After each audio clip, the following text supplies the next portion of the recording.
నర్మద వేదవతి దగ్గరికి వచ్చి ధీరజ్ ప్రేమ గురించి చెప్తూ ఉంటుంది.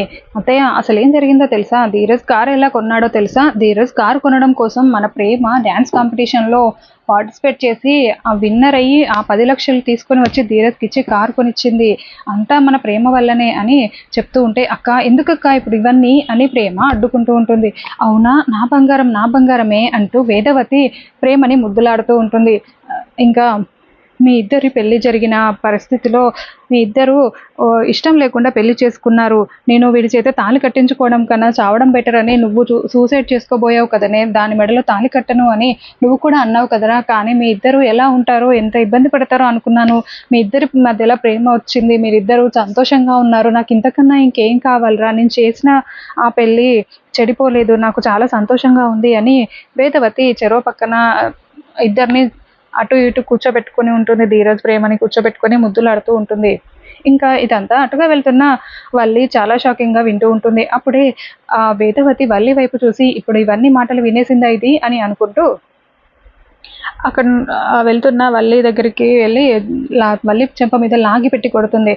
ఇంకా దాంతో వల్లి చెవిలో ఉన్న ఇయర్ బడ్స్ అన్ని కింద పడిపోతాయి రెండు. ఇంకా అయ్యో, ఇది వినలేదే అని అనుకుంటూ, ఎందుకత్తయ్య కొట్టారు? నేనేదో పాటలు వినుకుంటూ ఉన్నాను అంతే అని వల్లి అంటూ ఉంటుంది. చీపో, ఇక్కడ నుంచి వెళ్ళు అని వేదవతి చిరాగ్గా కసురుకోవడంతో వల్లి అక్కడి నుంచి వెళ్ళిపోతుంది. వల్లి లోపలికి వెళ్ళిపోతుంది. అప్పుడే చందు రూమ్లోకి వచ్చి దిండు చాప తీసుకొని వెళ్తూ ఉంటాడు. బా ఆగు బా, ఎక్కడికి వెళ్తున్నావు అని అడుగుతూ ఉంటే, ఎప్పుడు ప్రతిరోజు చెప్పాలా, బయట పడుకోవడానికి వెళ్తున్నా అని అంటూ ఉంటాడు. అదేంటి బా, ఇక్కడ పడుకోవచ్చు కదా, ఏమవుతుంది అని అంటూ ఉంటే, నీకు మళ్ళీ నువ్వు ఏదో ప్రేమ వలకబోయడానికి ట్రై చేస్తున్నావా? నేను చూస్తేనే నాకు అసహ్యంగా ఉంది అని చందు తిడుతూ ఉంటాడు. దాంతో అది కాదు బా, ఇప్పుడు నువ్వు బయటకు వెళ్ళి పడుకుంటే మీ నాన్న చూశాడంటే నువ్వేం సమాధానం చెప్తావు అని అంటూ అడుగుతూ ఉంటుంది. నేను ఏదో ఒకటి చెప్పుకుంటానులే అని చందు అంటాడు.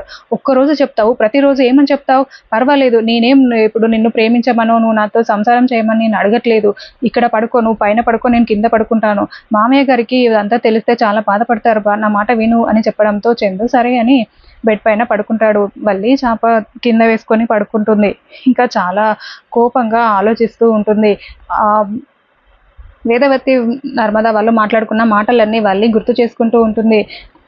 ఆ ప్రేమ, నేను ఇప్పుడు మామయ్య గారికి ఈ విషయం ఎలాగైనా చెప్పేస్తే బాగుండు అని వేదవతి అనడంతో, మీ పెళ్లి విషయంలో ఉన్న రహస్యాన్ని మామయ్య గారికి చెప్పాలి అని అంటూ ఉంటుంది.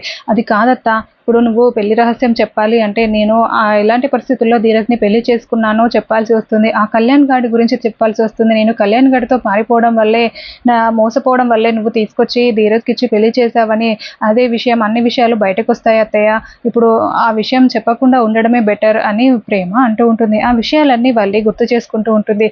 నన్నే కొడతారా, చెప్తా మీ పని అని ఆలోచిస్తూ అలా పడుకుండిపోతూ ఉంటుంది.